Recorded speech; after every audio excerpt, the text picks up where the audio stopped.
ഇപ്പം നിങ്ങൾ ഈ കാണുന്ന മാങ്ങ അതാ ഇത്ര അധികം മാങ്ങ നമ്മൾ പറിച്ചത് ഒരു തോട്ടിയുടെ പോലെ സഹായമില്ലാതെ നല്ല ഉയരമുള്ള ഒരു മാവിൽ നിന്നാന്ന് പറഞ്ഞാൽ നിങ്ങൾ വിശ്വസിക്കുമോ? എന്നാൽ ഞാൻ നിങ്ങളെ അത് തെളിവ് സഹിതം കാണിച്ചു തരാം കേട്ടോ, എങ്ങനെയാണ് നമ്മൾ ഈ മാങ്ങ പറിച്ചതെന്ന്. ഇനി എത്ര ഉയരമുള്ള മാവിൽ നിന്ന് നമുക്ക് സിമ്പിളായിട്ട് മാങ്ങ പറിച്ചെടുക്കാം.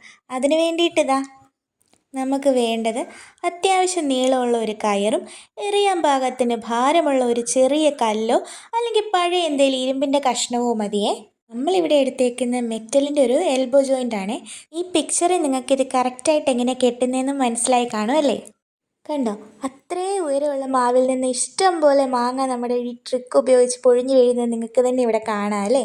ഇനി നമുക്കിത് എങ്ങനെയാണെന്ന് നോക്കാം. നമ്മൾ മുമ്പേ റെഡിയാക്കി വെച്ച ആ കയറും വെയിറ്റും ഒരു വശത്ത് നിന്നും മാവിൻ്റെ മറ്റേ വശത്തേക്ക് നമ്മൾ എറിഞ്ഞു കൊടുക്കണം. അപ്പോൾ അത് മരത്തിൻ്റെ മാങ്ങയുള്ള കൊമ്പിൽ നന്നായിട്ട് ലോക്കാവും. ലോക്കായ ശേഷം നമ്മുടെ ആ എറിഞ്ഞ കയറിൻ്റെ രണ്ടറ്റവും ചേർത്ത് നന്നായിട്ട് കൂട്ടിപ്പിടിച്ച് ഒന്നെങ്കിൽ നമുക്കത് കുലുക്കിയിടുകയോ അല്ലെങ്കിൽ ശക്തിയായിട്ട് വലിക്കുകയോ ചെയ്താൽ നമ്മുടെ മാവിലുള്ള മാങ്ങ എല്ലാം ഈസി ആയിട്ടിങ്ങ് താഴെ പോന്നോളൂ. നിങ്ങൾ ഈ വീഡിയോ ശ്രദ്ധിച്ച് നോക്കുമ്പോൾ കാണാം, ഇവിടെ രണ്ട് കയറുടെ കൂട്ടിപ്പിടിച്ചതാ ഇനി കുലുക്കാൻ പോവുകയാണേ. അപ്പോൾ മാങ്ങയെല്ലാം പൊഴിഞ്ഞ് വീഴുന്നത് നിങ്ങൾ കാണുന്നില്ലേ? അപ്പോൾ ഇത് തീർച്ചയായിട്ടും വർക്ക് ചെയ്യുന്നൊരു ട്രിക്കാന്ന് നിങ്ങൾക്ക് മനസ്സിലായില്ലേ? നമ്മൾ ഈ ട്രിക്ക് വർഷങ്ങളായിട്ട് ഉപയോഗിക്കാറുണ്ട് കേട്ടോ. എല്ലാ വർഷവും മാങ്ങ പറിക്കാനായിട്ട് നമ്മൾ ഈ ട്രിക്കാണ് ഉപയോഗിക്കുന്നത്.